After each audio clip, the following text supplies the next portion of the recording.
all my friends were like, don't be shocked, Barry, this is something, it will be for many, many years in your mind. Dan Andrew said that we're going to be in lockdown for the next 14 days. Yeah, so it was very like dramatic.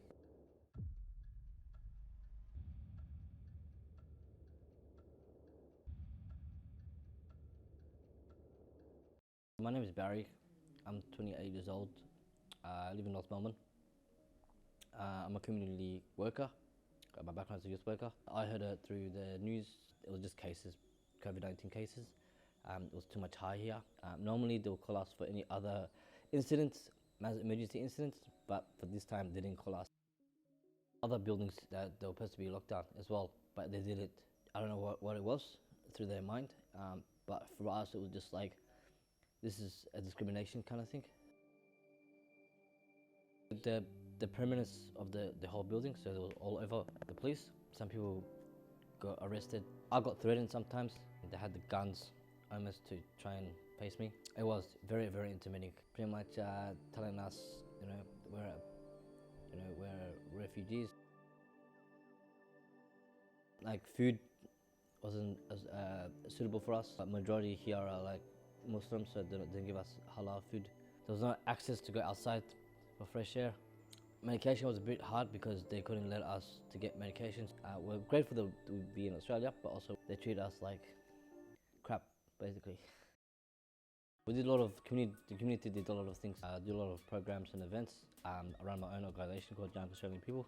For me, it was trying to figure out what to do next in lockdown. I called a couple of my friends who are community workers, so I told them we need basic essentials, so bread, milk, eggs, all that kind of stuff. I'm the chairperson of the Eritrean community of Australia. Australia is I know it's a racist country, but Australia is also a multicultural as well. So there was like, the Muslim community, there was the Christian community, there was the Jewish community coming down. So they all came along and supported us. Main thing was any kind of emergency, we all stick together.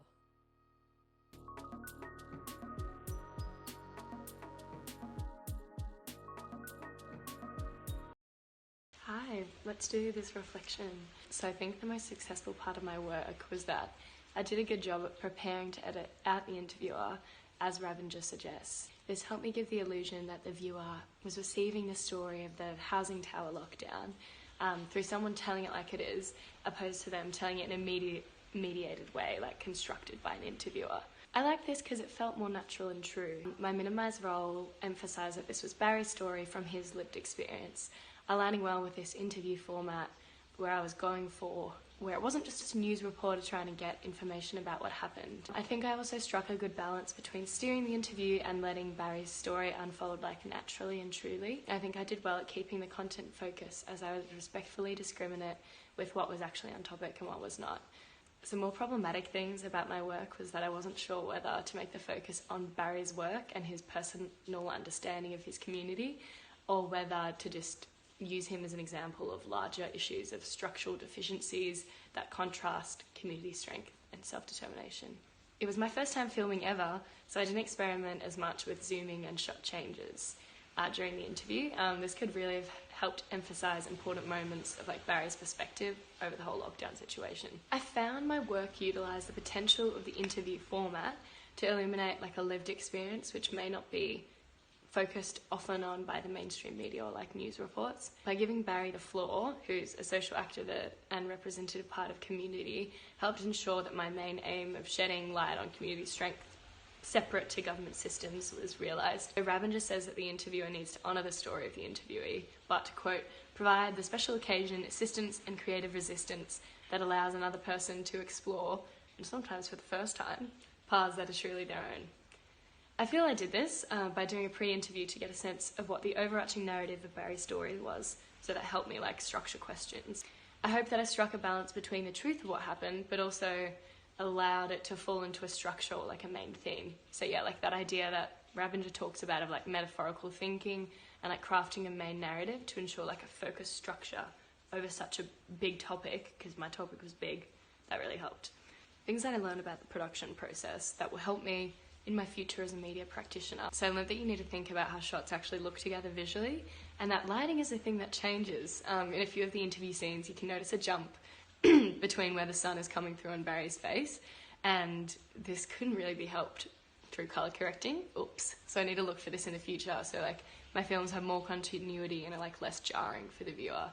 Secondly, usually I get super caught up in the message or meaning of what I'm trying to create that I forget how it's actually going to look as like a sensory bit of content in the final product. So this time I tried to avoid that by planning how the pacing of it all would work and make like a cohesive documentary.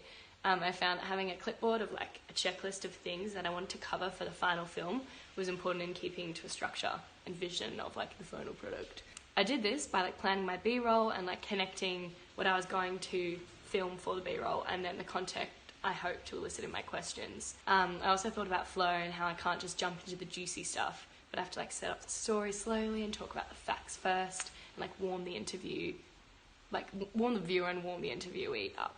All this matters because it prevents the editing process from being a big shambles of unstructured stuff on all sorts of topics that like I have to then like sort through and like hierarchize. This made it more practical and efficient, helping me save a lot of time, and like that's good for the future when I do hopefully heaps more media work.